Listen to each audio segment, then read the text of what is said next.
สวัสดีครับสบายดีครับอันนี้เราสองคนนะครับก็มาท่องเที่ยวที่แวนคูเวอร์ประเทศแคนาดานะครับตอนนี้เราอยู่ที่ไหนเอ่ย Queen Elizabeth Park โอ้ของประเทศแคนาดาแวนคูเวอร์สวยมากๆเลยนะครับก็เป็นสวนดอกไม้แล้วก็เราอยู่ที่เป็นทิวทัศน์นู่นครับด้านหลังนะครับเป็นทิวทัศน์ของประเทศแคนาดานะครับแวนคูเวอร์มีแม่น้ำแล้วก็เมืองนะครับสวยมากๆเลยแล้วทำยังไงครับเราถึงจะมาเที่ยวแบบนี้ได้ครับอ๋อโอเคคลิก ID ไลน์มาเด้อเดี๋ยวสิบอกเคล็ดลับให้เพราะว่าเขาเฮ็ดออนไลน์เนาะบนมือถือใช้มือถือแค่เพียงเครื่องเดียวนี่สามารถหารายได้เพิ่มได้เงินอีกกระเป๋าหนึ่งเนาะผู้ใดสนใจคลิก ID ไลน์มาจะได้มาเที่ยวร่วมกันแบบนี้โอเคบอโอ้เสียงแบบนี้แสดงว่าไม่ใช่คนไทยนะครับเป็นพี่น้องจากสปปลาวของเรานะครับวันนี้ระหว่างประเทศไทยกับประเทศลาวแล้วก็อีกประมาณ145ประเทศทั่วโลก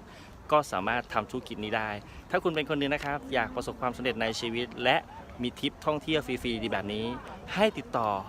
กับคนที่ส่งคลิปรายไอดีนี้กับท่านนะครับเดี๋ยวเราจะส่งข้อมูลกลับไปให้นะครับแล้วพบกันในทริปหน้านะครับบ๊ายบาย